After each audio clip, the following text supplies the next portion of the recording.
hoy con la introducción de la materia. Es misiología, ¿verdad? El eslogan que tiene ahí el Cardex es historia y metodología de las misiones cristianas o de la misión cristiana. Bueno, pues vamos a hacer una oración y vamos a platicar un poco sobre esto y ya el hermano va a entrar de lleno dentro de 8 días. Te damos gracias, Padre, porque siempre te preocupas por nuestro crecimiento y en este caso queremos aprender sobre las misiones, sobre tu método, sobre lo que tú buscas de nosotros. Te lo rogamos, Dios, en Cristo Jesús. Amén. Bueno, hablar de las misiones cristianas o de la misión cristiana es hablar de una de las cosas más importantes que conforman nuestra existencia. Esto tal vez lo he dicho muchas veces, pero nosotros tenemos que hacer una diferencia entre nuestra razón de ser, nuestra meta y nuestra misión. Estas 3 cosas fundamentalmente. Cuando pensamos en el porqué de nuestra existencia o para qué existimos, la Biblia nos dice en Hechos capítulo 17, del versículo 24 al versículo 29, que nosotros existimos para buscar a Dios, que existimos para conocerlo, para relacionarnos con Él. Esa es la razón fundamental de nuestra existencia. Si pensamos en la meta de la existencia humana, la Biblia la distingue de la razón de ser. La meta, según la teología de Pablo especialmente, consiste en ser conformados a la imagen de Cristo. Y ya cuando hablamos de la misión de nuestra existencia, es cuando llegamos precisamente a esta materia, porque todos tenemos en común la misma misión. ¿Sale? Entonces hoy vamos a hablar de algunas cositas que son básicas y que a manera de introducción van a ayudar a comprender mejor el curso, seguramente. Bueno, si pensamos en nuestra misión, vamos a hablar en primer lugar de la misión en común.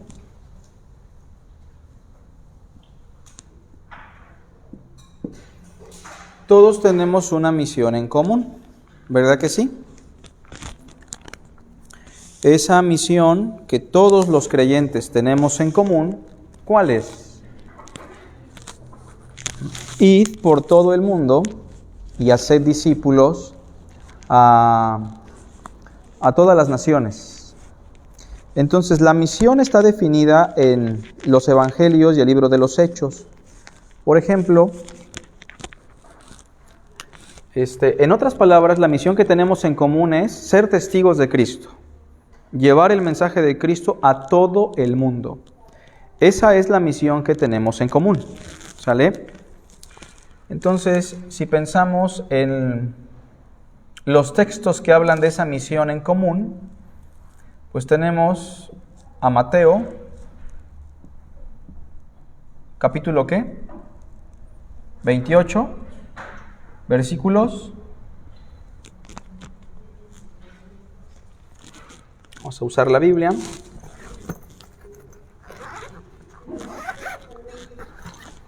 Vamos a ver. Mateo. ¿Segura, Gretita? Seguro, hermano.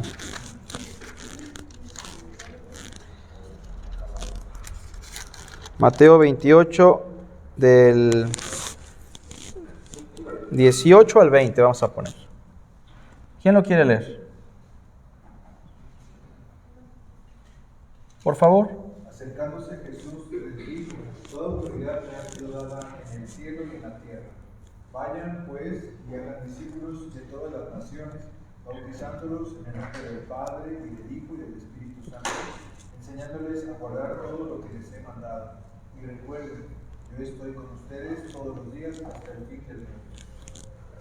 Bueno, Mateo, hablando de la misión que tenemos en común, lo que nos proporciona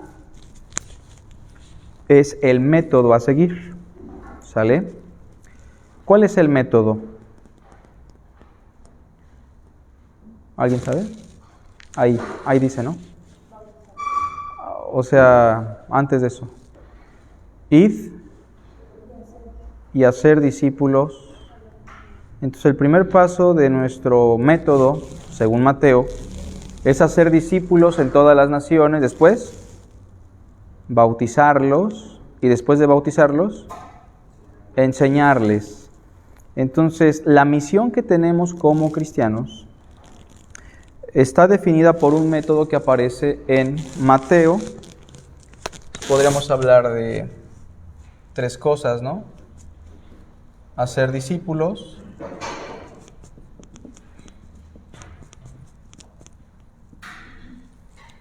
lo segundo es bautizarlos y lo tercero sería enseñarles. Son 3 cosas, ¿no? Que no debemos olvidar porque a veces en la misión las cosas se ejecutan de manera distinta. Por ejemplo, en el catolicismo romano, ellos queriendo cumplir la misión que tenemos en común, todos los que profesamos fe en Cristo, ¿qué es lo que hacen primero? Primero los bautizan, ¿no? Sepa o no sepa que lo bautizaron. Después les enseñan muchas cosas, pero nunca los hacen discípulos, entre tanto que no se apunta a la fe. En otros casos, primero se les hace discípulos, lo cual está muy bien. Después se les empieza a enseñar muchas cosas y cuando alcancen un punto de conocimiento, madurez y crecimiento, ya se les bautiza. Si no, no. ¿Me explico? Pero el orden que se coloca aquí es hacer discípulos. El domingo hablábamos de algo importante. ¿Qué me define como discípulo según el libro de los Hechos? Lo primero es la presencia del Espíritu Santo. En el momento que una persona cree en Cristo y confiesa que Él es su Señor y Salvador, ¿le debemos bautizar, sí o no? ¿Cómo ven? ¿O hay que esperar algo? A lo mucho tendríamos que esperar a que caliente el clima, ¿no? Para que no se nos enferme. Y si el hermano tiene problemas ahí en su vida de moralidad, ética y cosas así, para eso está el tercer punto, que es lo que llamaríamos discipulado, enseñanza, ¿no? Ese es el método que se nos da. En Marcos, la misión que tenemos en común, Marcos destaca otras cosas. ¿Qué capítulo es? 16, versículo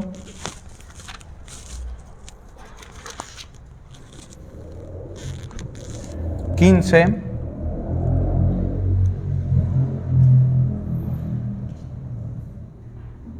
y 16. Id por todo el mundo y predicad el evangelio a toda criatura, y el que creyere y fuere bautizado será salvo, mas el que no creyere será condenado. Aquí lo que quiere enfatizar Marcos, más que Mateo, no es tanto el método, sino más bien el alcance. ¿Me explico? Id por todo el mundo, usa la palabra griega cosmos, cosa muy rara, porque los judíos creían que solo tenía que predicarse a Israel. De hecho, los apóstoles tardan años en digerir esta orden, ¿o no? Tardan años, o sea, a Pedro le costó mucho entrar a la casa de Cornelio, ¿sí o no? O sea, fue Pablo quien dijo, no, pues vámonos a todo el mundo.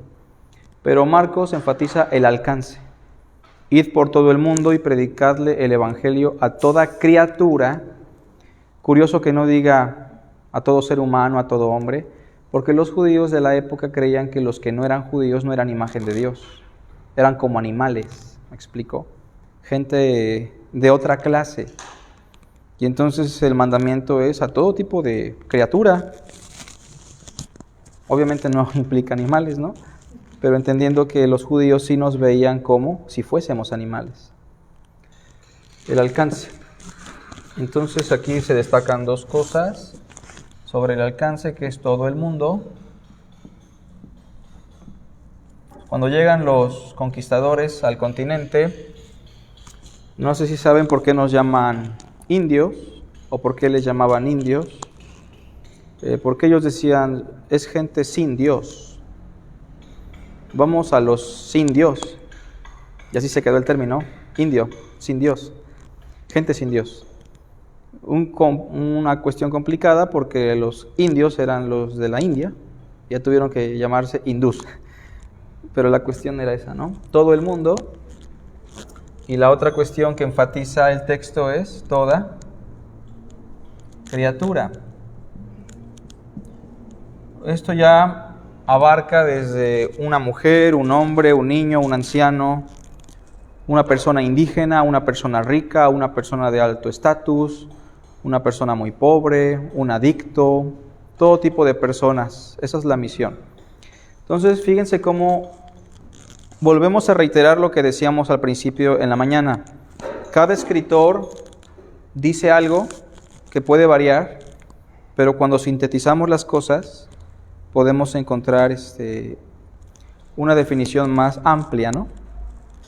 Después, si vamos a Lucas,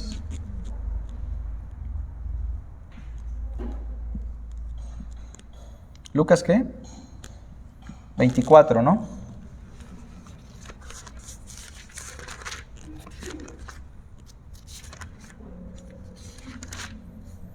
Versículo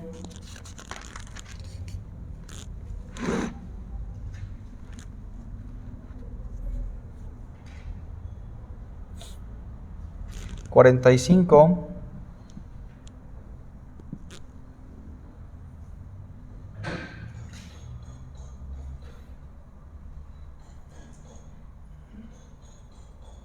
Al 47. ¿Qué es lo que enfatiza Lucas? ¿Perdón? Así es, o el mensaje, ¿no? El mensaje o el contenido. ¿Cómo dice? Entonces les abrió el entendimiento para que comprendiesen las Escrituras. Eso es iluminación, ¿no? Cuando Ale lee un versículo que ha leído toda su vida y de repente dice, caray, ya lo entendí por fin. Tengo que amar a mi enemigo, ¿no? Dios me lo reveló. Bueno, Dios no se lo reveló. Eso ya estaba revelado. Más bien Dios la iluminó. O así pasó con estos amigos. Cristo les había dicho muchas veces que iba a morir, resucitar, y como que no lo entendían. Como que Pedro más o menos lo llegó a entender y dijo, a ver, Señor, no digas cosas que no. En ninguna manera esto te acontezca. Y entonces, aquí Cristo les dice, a ver, así está escrito, y así fue necesario que el Cristo padeciera estas cosas y resucitara de los muertos al tercer día, y que se predicase en su nombre el arrepentimiento y el perdón de pecados en todas las naciones, comenzando desde Jerusalén. Entonces aquí lo que se enfatiza en Lucas es el mensaje de nuestra misión, que es predicar la muerte, la resurrección, en el nombre de Cristo, ¿no? Vamos a ponerlo acá. Perdón, el perdón de pecados,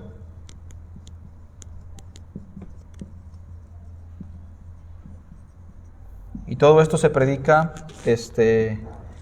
en el nombre de Cristo, ¿no?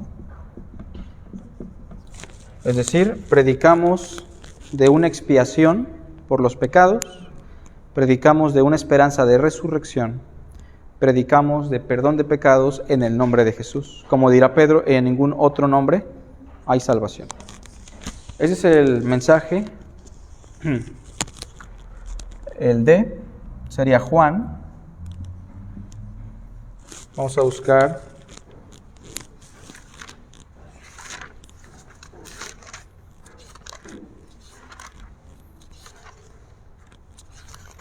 capítulo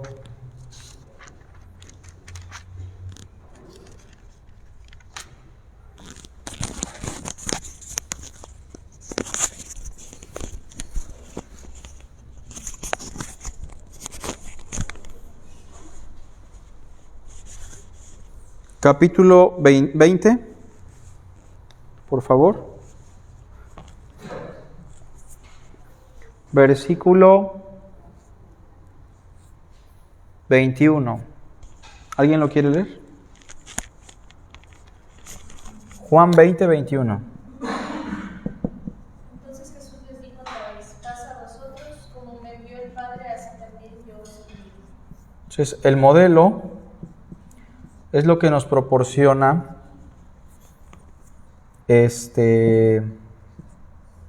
Juan. ¿Cuál es el modelo? Como Cristo. O sea que la misión la tenemos que cumplir siguiendo el modelo ¿de quién? De Cristo. Así como me envió el Padre, así también yo los envío. ¿Me explico? ¿Perdón? El modelo. Estamos ahorrando palabras por la tinta. ¿Se entiende eso? El modelo es como Cristo, o sea que la misión la hemos de cumplir como Cristo la cumplió. Eso es muy importante porque los misioneros entienden el método, entienden cuál es el alcance y hasta entienden el mensaje, pero el modelo no. El modelo se olvida demasiado. Yo recuerdo un misionero de San Luis Potosí que llegó a la iglesia a presentar su proyecto. Él iba para Madrid, España, ¿no? Porque había mucha necesidad en Madrid. Y sí, ¿no? En todas partes hay necesidad. Y si él dice que Dios lo llamó a España y está convencido de eso, pues tampoco se lo vamos a prohibir. Entonces el hermano presentaba el proyecto, había terminado su instituto bíblico en el seminario, en el Instituto Bíblico de la Iglesia Bautista de San Luis, y nos dejó una tarjetita que era muy común en aquella época, no sé si les tocaba, una tarjeta que tiene la foto de la familia, con un versículo bíblico, detrás el paisaje de Madrid en este caso, misioneros a Madrid, y un número de cuenta para poderle ofrendar. Entonces el hermano tenía la meta de recaudar una cantidad para el avión, para unos meses de hospedaje, y ya después de eso él iba a empezar a trabajar allá. Entonces nos daba su explicación de cómo estaba el euro, cuánto valía una Coca-Cola, una comida y todo eso. Entonces, pasaron los años, ¿no? Y nosotros le seguíamos mandando dinero, porque el pastor así nos dijo, ¿no? Entonces, un día lo vimos en una conferencia allá en Celaya, con el pastor, Alejandro Córdoba, y presentó el mismo proyecto. Caray, ya pasaron como 5 años. Entonces yo le dije: hermano, ¿por qué no se ha ido a España? Dice: hermano, es que todavía no se cumple la meta del dinero que necesitamos y no queremos pasarla mal allá. O sea, queremos servir a Dios, pero sin ningún impedimento, ninguna dificultad. ¿Qué es lo que quiero señalar? Que no podemos cumplir la misión de Dios en el modelo que mejor nos parezca. No sé si me explico. O sea, si Dios me está llamando a un lugar auténticamente, o al ministerio en particular, Dios me va a sustentar, ¿o no? Y eso no significa que no deba trabajar. En algún momento, tal vez como Pablo, tendré que trabajar. Va a haber diferentes circunstancias. Algunos misioneros tienen la bendición de que desde el principio lo sustentan. Otros tienen el privilegio de depender totalmente de Dios. ¿Me explico? Eso por una parte. Pero también en el modelo de Cristo significa soportar la oposición, principalmente de la gente a la que estamos sirviendo en la misión. Porque hay misioneros que dicen, no, es que ya no pude, esa iglesia era tremenda. O esos hermanos, ni hermanos eran. Cristo tuvo que soportar a los que con Él estaban. Y por eso, hermanos, quiero que tengamos en cuenta eso. El modelo es ese. Ámense como yo los amé. Seamos misioneros como Cristo fue misionero, ¿no? Eso es lo que nos proporciona Juan. Creo que el hermano que iba a Madrid todavía no se va, por cierto. En el COVID, o sea, estamos hablando del 2009, cuando él presentó el proyecto, y en COVID 2020, el hermano seguía recaudando, ¿no? Entonces, era muy raro eso, porque en verdad que no éramos 10 iglesias, 20 iglesias, éramos más de 50 iglesias las que dábamos constantemente, ¿no? Entonces, yo creo que ahí sí estábamos hablando de algo muy malo, muy lamentable, ¿no? Y tenemos Hechos que nos proporciona algo más. ¿Qué nos proporciona Hechos? 1:8. ¿Qué nos proporciona?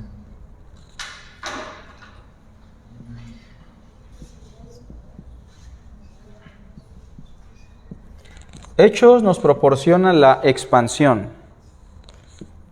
¿Me explico?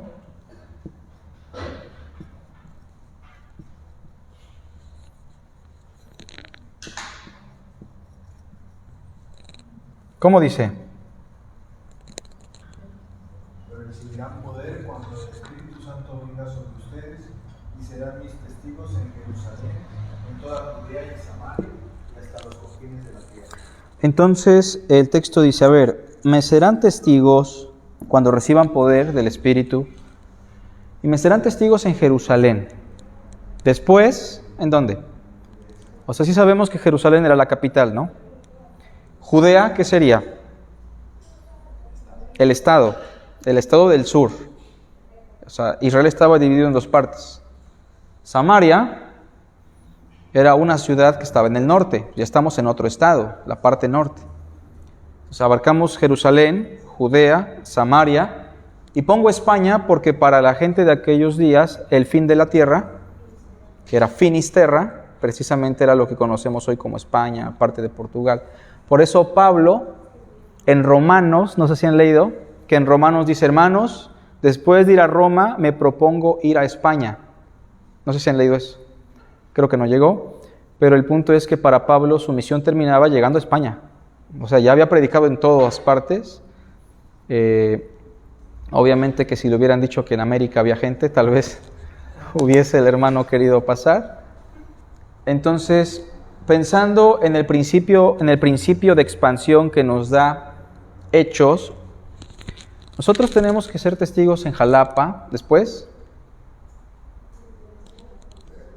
Vamos a pensar en el estado de Veracruz y eso ya es demasiado para el mundo en el que vivimos, que está súper, hiper poblado, ¿no? Vamos a ser un poquito menos extensos. Jalapa, Coatepec, Banderilla, ¿no? Cardel, y ya nos fuimos hasta Cardel algunos, ¿no? Perote y hasta lo último de la tierra. O sea, el principio es muy importante porque aunque es verdad que Dios pueda llamar a alguien a otro país, no decimos que no, el principio que nos da Hechos es otro, ¿no? Me acuerdo que en aquellos días todos queríamos ser misioneros a Suiza, Inglaterra, Escocia, puros países del primer mundo, ¿no? Pocos queríamos ir a África y a la Amazonía. Entonces, hasta que entendimos y Dios nos ubicó. Yo fui el único que me quedé en Jalapa, precisamente. Todos se fueron a Europa, ¿por qué yo no? Pero ese es el modelo, ¿no? Precisamente cuando leen Hechos, el capítulo 1, 2, ¿en dónde están predicando? 3, 4, 5 y 6. Sigan en Jerusalén. En el 7, matan a Esteban. Para eso ya pasaron como 4 años. O sea, ellos entendieron que era predicar ¿en dónde? Y en Jerusalén. La iglesia era muy grande. ¿Cuántos hermanos había en esa iglesia? Pues eran muchísimos. O sea, ya eran más de 10,000 gentes. Se fueron agregando bastantes personas. De hecho, cuando se habla de la repartición de la despensa, que los apóstoles están muy estresados, estamos hablando de muchas viudas. O sea, la iglesia ya es muy grande y una mega iglesia realmente no le hace justicia al modelo del Nuevo Testamento. A lo mucho que sean unos, ¿qué será? 100 gentes tal vez. Y ya de ahí es muy difícil controlar y poder cuidar a toda la gente, ¿no? Poder, a menos que haya muchos pastores. Pero aún así, hermanos, una mega iglesia, en verdad, siendo muy honestos, no le hace justicia a una labor pastoral saludable. Es difícil, ¿no? Bueno, el punto es que la muerte de Esteban provoca una persecución, ¿se acuerdan? El judaísmo empieza a perseguir, entre ellos se levanta un sicario llamado Saulo de Tarso. Ese era un hombre tremendo. De hecho, él participa en la muerte de Esteban, ¿se acuerdan? Hay un meme en el internet donde va llegando Saulo, ¿no? Al cielo y se encuentra con Esteban y como que se quedan así los dos. Y entonces Saulo va persiguiendo a la iglesia, pero en el capítulo 8, la persecución, fíjense, ni siquiera fue la decisión de la iglesia. La persecución logró, vean el capítulo 8 conmigo, versículo 1 en adelante, a ver quién lo quiere leer, que se cumpliera ese proceso de expansión. ¿Cómo dice? Y Saulo estaba de completo acuerdo con ellos en su muerte. ¿Más? Adelante, hermano. Siga leyendo, por favor. En aquel día se desató una gran persecución en contra de la iglesia en Jerusalén, y todos fueron esparcidos por las regiones de Judea y Samaria. ¿Notan eso? Entonces fue la providencia divina la que empuja a que de manera involuntaria los hermanos de la iglesia se expandan a Judea y a Samaria. Es aquí en Samaria donde nos encontramos a Simón el mago, ¿se acuerdan? Que andaba haciendo trucos de magia. Y ya la cuestión de ir hasta España inicia con los viajes de Pablo. Su primer viaje, segundo viaje, tercer viaje, y hasta que dicen Romanos, me propongo para ir a España. Y no llegó, definitivamente. Pero la cuestión es lo último de la tierra, ¿me explico? Para nosotros nuestra España sería la China tal vez, ¿no? Lo más lejano que podamos llegar. Ese es el principio. De hecho, el libro de los Hechos está estructurado así. Del capítulo 1 al 8, Jerusalén, Judea y Samaria, hasta el capítulo 11, y del capítulo 11 al final, lo que abarca, ¿no? ¿Así vamos bien? Bueno, voy a borrar esto.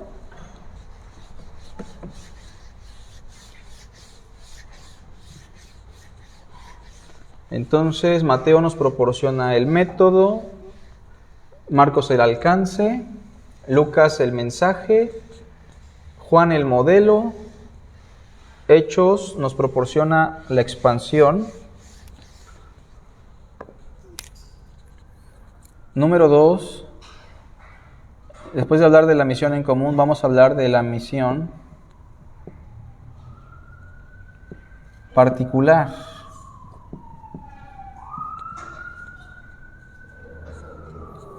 Tenemos una misión particular o personal, ¿sí o no? Que tiene que ver con la misión que tenemos en común, ¿o no? Todos tenemos la misma misión, llevar a Cristo a otros.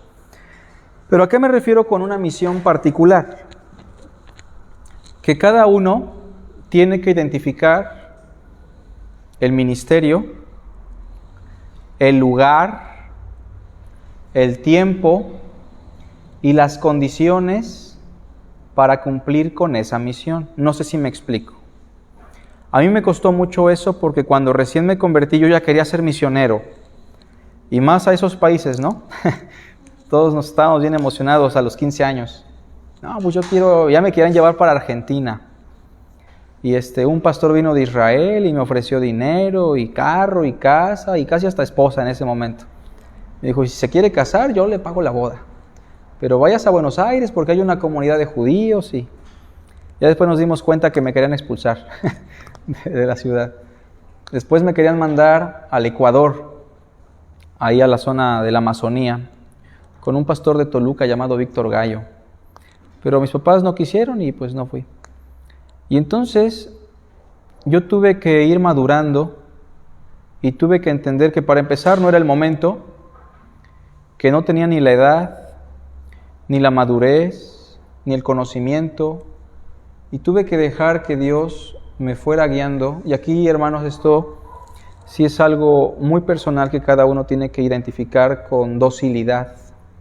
Si uno no es dócil a la voz de Dios, uno va a tomar decisiones equivocadas en cuanto a esa misión particular que debemos cumplir.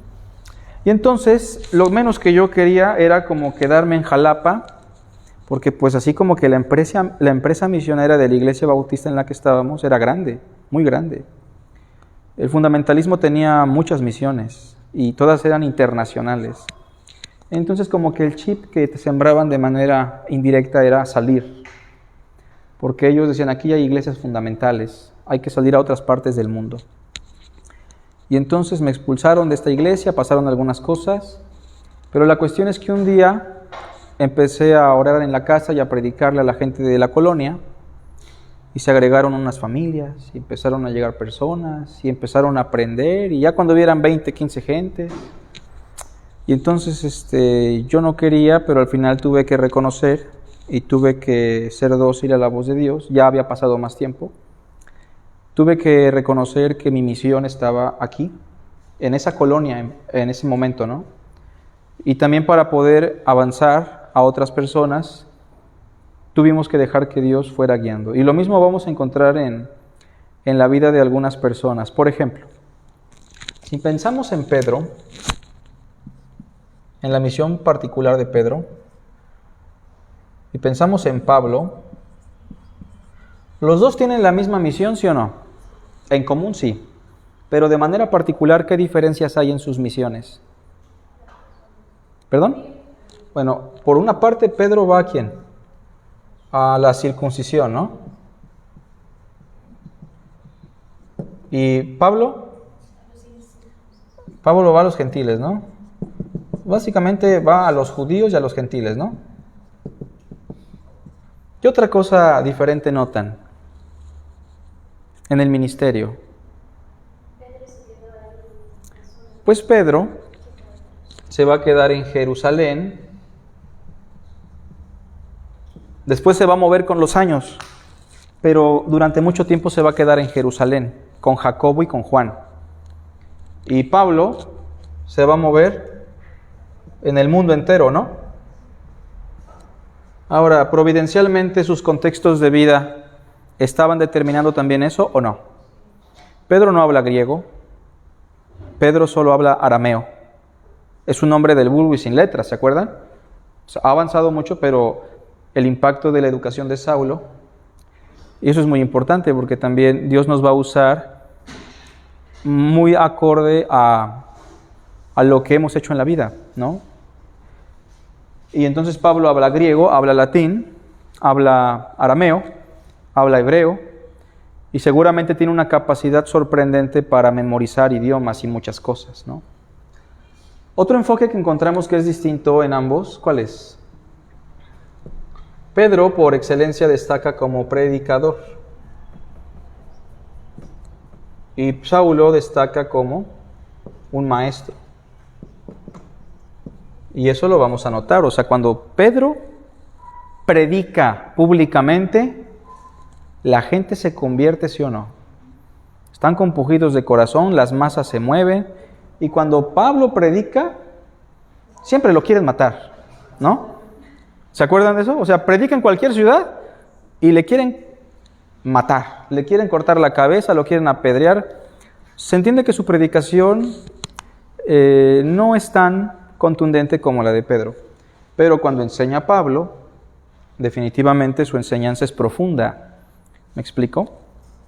No estoy diciendo que no hagan lo contrario también, pero se puede palpar que hay un enfoque distinto. Y nosotros tenemos que reconocer todas esas cosas, ¿no? O sea, no todos los pastores somos predicadores eficaces. ¿Me explico? No todos los pastores somos maestros eficaces. No todos los pastores son consejeros contundentes. Entonces, por eso hay una diversidad de ministros de la palabra, ministros diaconales, por eso hay un cuerpo, ¿no? Entonces todo eso, hermanos, tiene que ver con la misión particular. Descubrir, reconocer el lugar, el tiempo, los dones, el ministerio que Dios quiere para mí.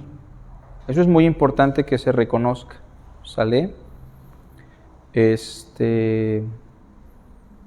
Bueno, ¿hasta ahí vamos bien? ¿Quieren que les dé algún texto para eso? A ver, anoten Romanos. Solo para que no digan que no les di texto. Romanos 12, versículo 3. En voz alta, por favor, quien guste. Ajá.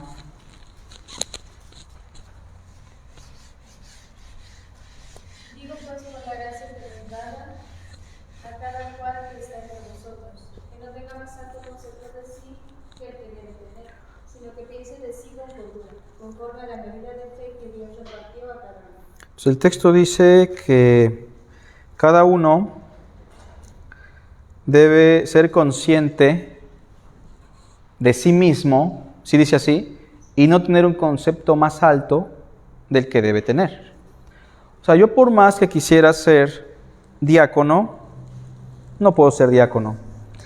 Yo por más que quisiera ser un misionero a la Amazonía, estoy convencido de que Dios no me llamó para allá.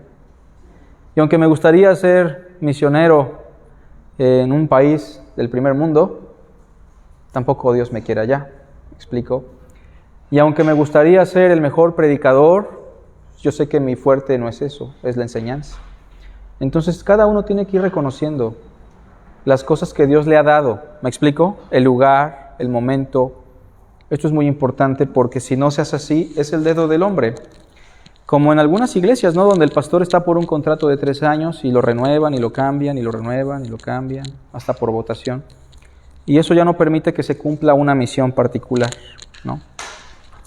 Bueno, si hasta aquí vamos bien, vamos al punto 3. Y el punto 3 va a llamarse la ejecución de la misión.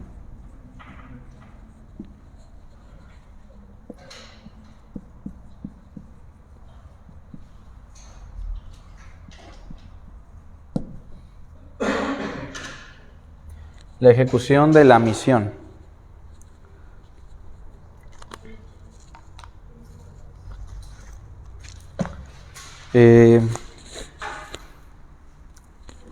Cuando hablamos de ejecutar la misión, tenemos que recordar un principio.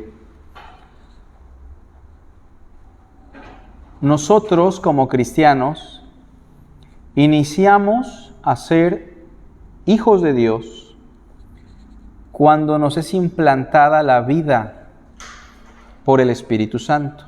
O sea, nosotros partimos de la vida que solo Dios puede dar. En ese sentido, ¿cuál es la diferencia entre un cristiano que ha nacido de nuevo y un mormón que se porta bien, que le echa muchas ganas con sus vecinos? ¿Cuál es la gran diferencia? La vida espiritual, el Espíritu Santo. Esa es la gran diferencia. Porque mire, siendo honestos, ¿los mormones se portan a veces mejor que nosotros? Sí, a veces sí. Hay una catástrofe y llegan más rápido que cualquiera de nosotros, ¿sí o no? Una vez me ayudaron a limpiar la casa, ¿no? Me dijeron, ¿en qué le podemos ayudar? Le digo, pues estoy acarreando, eran 1000 blocks, ¿no? En esa ocasión, pero no me los dejé. Me ayudaron un poquito y ya. Y se fueron. Pero el punto es que la diferencia es la vida.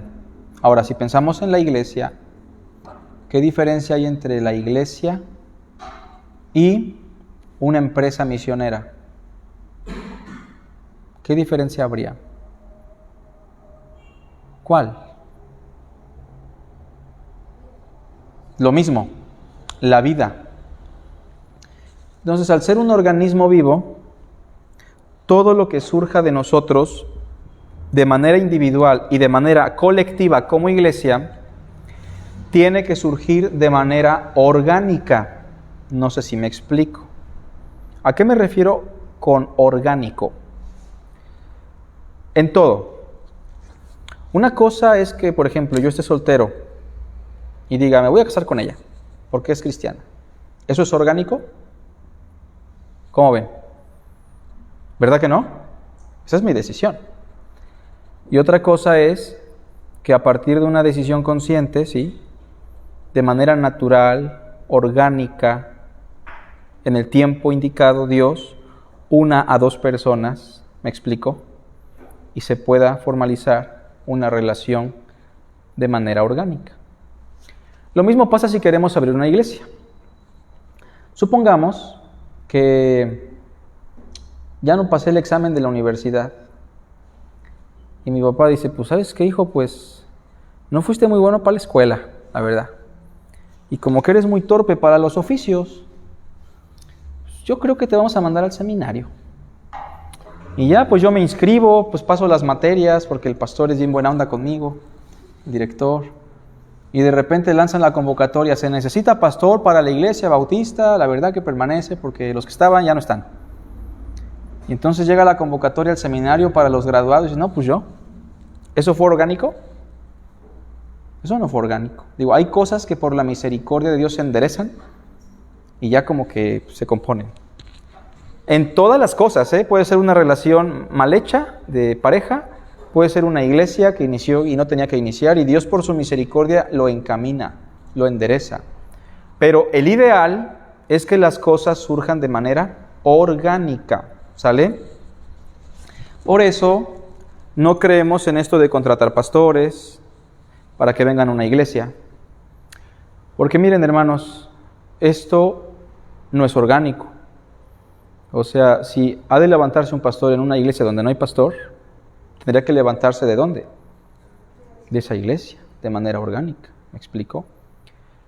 Bueno, entonces vamos a ver un pasaje en Hechos 11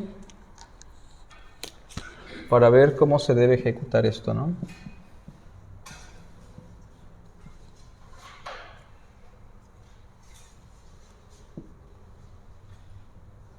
Versículo 1.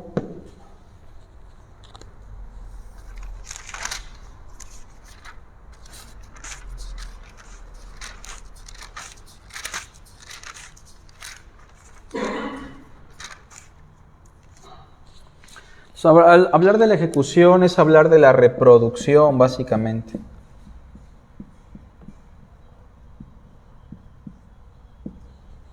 Hechos 11, versículo 19.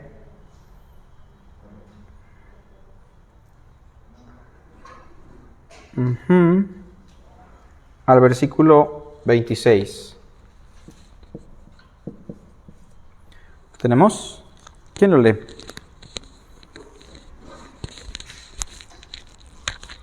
Ahora bien, los que habían sido esparcidos a causa de la persecución que sobrevino después de la muerte de Esteban, llegaron hasta Fenicia, Chipre y Antioquía, no hablando la palabra a nadie, sino solo a los judíos. Fíjense que este grupo de judíos que escapa de la persecución, siguen con este chip judaizante, racista, de no predicarle a nadie, sino solamente a la gente judía que se encuentren en el mundo, ¿sí o no? Y así lo hacen. Sin embargo, ¿qué dice el texto? Pero había algunos de ellos, hombres de Chipre y de Sirene, los cuales al llegar a Antioquía hablaban también a los griegos, predicando el evangelio del Señor Jesús. Entonces hay unos hermanitos que fueron a la fiesta de Pentecostés, que eran de Chipre y de esa zona, se convirtieron al Señor en Pentecostés, se quedaron unos 4 años en Jerusalén siendo instruidos por los apóstoles, ¿sí se acuerdan de eso? Y no tenían casa, comida, y por eso la gente vendía terrenos y daba todo en ese momento, porque estaban albergando a miles de gentes que se quedaron sin familia y que eran apóstatas del judaísmo. Pero estos hombres dicen, no, pero yo creo que a los paisanos también hay que predicarles, ¿no? Y les predicaron a la gente de Chipre, a la gente de Antioquía, ¿sí o no? ¿Y qué pasó después? La mano del Señor estaba con ellos y gran número que creyó se convirtió al Señor. Entonces lo que encontramos es que la predicación del Evangelio más la mano del Señor, que es un antropomorfismo que significa la gracia de Dios, el poder de Dios, estando con ellos, provocó que se convirtiera un gran número. ¿Sí dice así? ¿Dice gran número o número? Lo primero que encontramos es una reproducción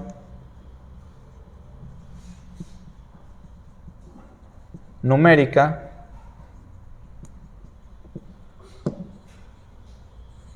que se da, ¿por qué cosa? Por la predicación del Evangelio. ¿Tenían estos hermanitos la intención de abrir una iglesia? ¿Cómo ven? ¿Verdad que no? Simplemente predicaron el Evangelio y se dio una reproducción numérica. La gracia de Dios acompañó esa labor. Y así se dio. Después, sigamos leyendo, por favor, hermanito. La noticia de esto llegó a oídos de la iglesia de Jerusalén y enviaron a Bernabé a Antioquía, el cual cuando vino y vio la gracia de Dios, se regocijó y animaba a todos para que con corazón firme permanecieran fieles al Señor. Noten que la iglesia de Jerusalén se enteró de que en Antioquía un grupo de personas se había convertido por la predicación de algunos hermanillos que ni eran relevantes, pero predicaron y la gente creyó. La iglesia de Jerusalén lo que hace es mandar una comitiva de personas, entre las cuales el principal era Bernabé. ¿Alguien sabe por qué mandaron a Bernabé? Hay dos razones. La primera, porque Bernabé es un hermano maduro, lleno del Espíritu Santo, que desde el principio donó un terreno para apoyar a los más pobres. Y su ejemplo lo quisieron seguir Ananías y Zafira, ¿se acuerdan? Con malas intenciones. Le apodaron Bernabé porque realmente se llamaba José, porque Bernabé significa hijo de consolación, lo que refleja su virtud de ver por el que está desvalido en miseria. Pero aparte, Bernabé es un hermano que siempre se ha dedicado a incluir a los demás, como a Saulo, que cuando recién se convirtió nadie lo quería, y Bernabé lo llevó a la iglesia por primera vez y lo presentó a los apóstoles. Es un hermano maduro. Pero la segunda razón, ¿saben cuál es? ¿Por qué lo envían? ¿Perdón? Bueno, más que nada porque Bernabé es de esa región. O sea, él vive ahí, o vivía ahí. Él era de Chipre y de Antioquía. Entonces llega Bernabé, los exhorta, ¿verdad?, a que permanezcan fieles al Señor. Bernabé, por excelencia, es un predicador. Es un hermano que tiene la capacidad de exhortar. Es un predicador por excelencia. ¿Qué sigue diciendo, hermano? Porque era hombre bueno y lleno del Espíritu Santo y de fe, y una gran multitud fue agregada al Señor. Entonces, fíjense, llega Bernabé y se agrega más gente. Es una reproducción numérica. Miren, no es oficial esto, ni se pensó así, pero ¿ya tenían pastor? Pues nadie dijo que era pastor, lo enviaron para revisar cómo iba la cosa. Pero al ser su tierra, él se instaló de manera muy natural, ¿me explico? La gente lo recibió de manera muy aceptable, ¿sí o no? Y aparte, prosperó eso, ¿sí o no? Yo recuerdo que cuando era jovencito, el pastor me puso con el grupo de niños, y eso fue un desastre. No funcionó, los niños no me hacían caso, yo los regañaba, me peleaba con los papás. Después me pusieron como líder de jóvenes, maestro de jóvenes, y yo era un joven. Entonces me peleaba con los jóvenes, eran muy rebeldes los chavos, o sea, no, yo estaba muy incómodo en ese lugar, ¿no? No me gustaba juntarme con los jóvenes, entonces, tampoco. Después me pusieron, como encargado de unas rutas de combi, recogíamos a la gente y tampoco. Me peleaba con la gente, no se levantaban. Bueno, había muchas cosas que hacía yo que no eran lo mío. Hasta que un día el pastor José García Escalera me dijo: hermano, ¿y por qué no das la escuela dominical aquí con los adultos? Porque voy a salir fuera 2 meses, 3 meses. Y entonces yo empecé a notar que de las 20 gentes que iban, llegaron 30, 40, 50 y empezaban a aprender. Después me dijeron: hermano, ¿y si das la predicación de la tarde? Es decir, me pude percatar que mi lugar era la enseñanza, ¿no? Y no estaba yo para planear campamentos ni para hacer dinámicas de juego, no era lo mío, pues. Aburría a la gente, les caía mal. Entonces, Bernabé llegó como anillo al dedo en Chipre, ¿sí o no? O sea, hay gente que llega a un lugar y embona y las cosas prosperan, ¿me explico? Allá en Cardel, yo estuve muchos años, como 4 años, tal vez 3, 4 años con el hermano Frank. Yo estuve 3 días a la semana, de lunes a miércoles allá. Y los hermanos aprendieron bastante, los que estaban. Pero cuando tratábamos de evangelizar no llegaba gente. O sea, tratamos de hacerlo, íbamos a Chedraui, creo, un tiempo fuimos, Frank también fue con ellos. Pero realmente mi labor como evangelista siempre ha sido un fracaso. O sea, porque la gente realmente no acude. Y dejé de ir y empezaron ellos a invitar gente y se llenó el lugar, ¿no? Entonces creo que el problema era yo. En ese sentido, Bernabé llega como la persona más indicada en Antioquía. La iglesia por todo un año y enseñaban a las multitudes, y a los discípulos se les llamó cristianos por primera vez en Antioquía. Entonces Bernabé, como es el hermano inclusivo, no inclusivo como la ideología, sino en el sentido de que se acordó que a Saulo nadie lo quiere. No, en Jerusalén, pues, no, él mató a Esteban. A ver, imagínense que Saulo haya matado a uno de los pastores de la iglesia, a un diácono. Pues es difícil que usted lo reciba ahora como un pastor, ¿o no? Y digo, oye, el hermano Saulo nos va a dar la escuela dominical de cómo amar a nuestros enemigos. Pues sí, pero pues él lo hizo sin saber, ¿no? O bueno, sin conocimiento de Dios. Entonces no lo querían en Jerusalén, en Damasco lo querían matar. No se congregaba Saulo realmente. O sea, él andaba como esos hermanitos que pues, andan sin iglesia.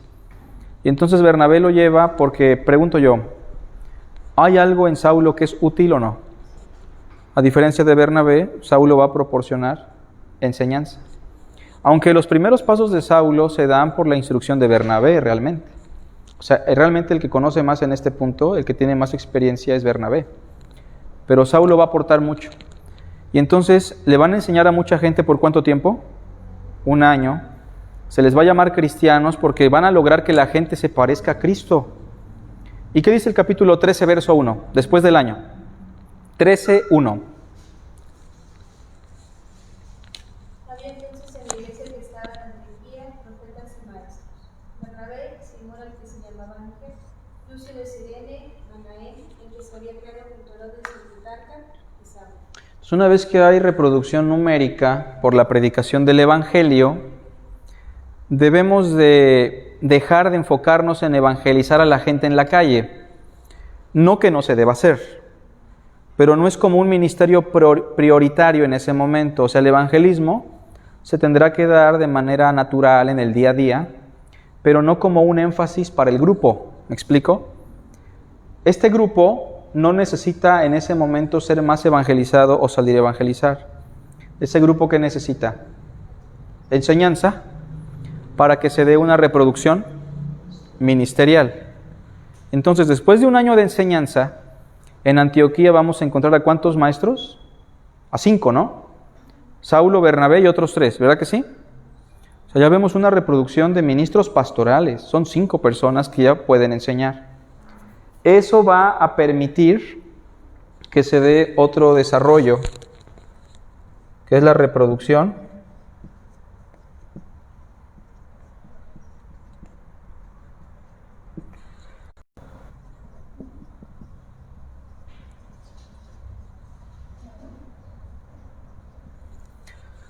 ¿Qué es la reproducción eclesiástica o a qué me refiero con eso? Me refiero a que una vez que la iglesia ya tiene muchos ministros para surtir la palabra, la iglesia ya tiene capacidad para abrir otra iglesia, ¿me explico? O para pensar en la reproducción misionera. Eso es muy importante. Dice el versículo 2, el 3, perdón. 13:3.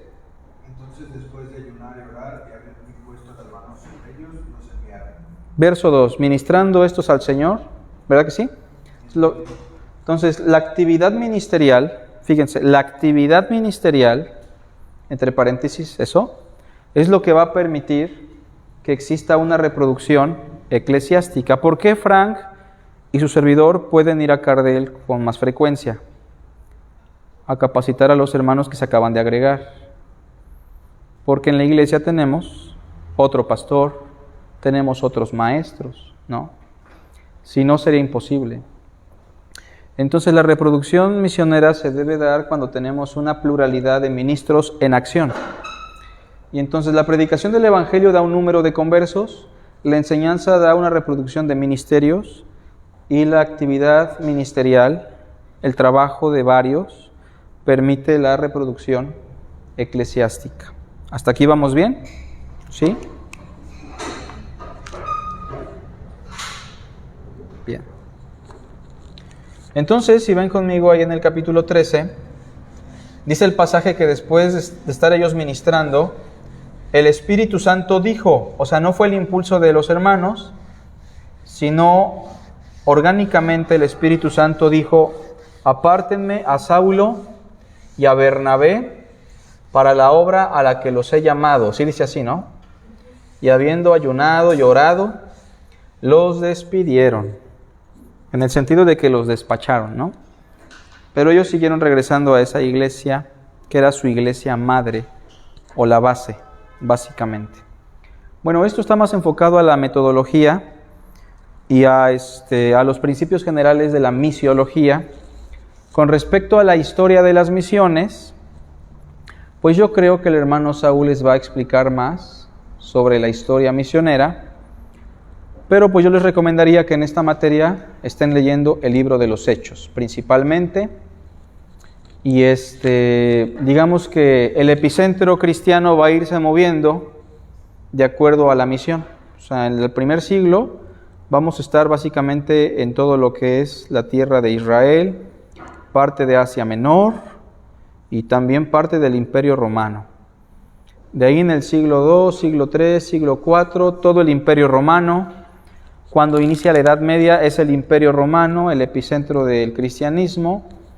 Ya para la Reforma Protestante, el cristianismo pasa su sede a los países como serían Alemania, Suiza, Suecia, países como Inglaterra, ya después de la Reforma, Escocia. Después ya para la época más moderna estamos hablando de América, Norteamérica. Y en nuestros días la labor misionera más fuerte, la que más impacto ha tenido, creo que es Latinoamérica. Y ya de ahí creo que también estamos cayendo en el punto de quiebre. Y esto se está pasando a otros lugares, ¿no? Pero bueno, hermanos, no hay preguntas aquí con respecto a esto. Solo era una breve introducción. Si no es así, estamos despedidos. Vamos a hacer una oración. Padre, gracias por el tiempo que nos das. Llévanos con bien a nuestros hogares, a nuestras actividades. Te damos las gracias, la honra y la... Estamos despedidos.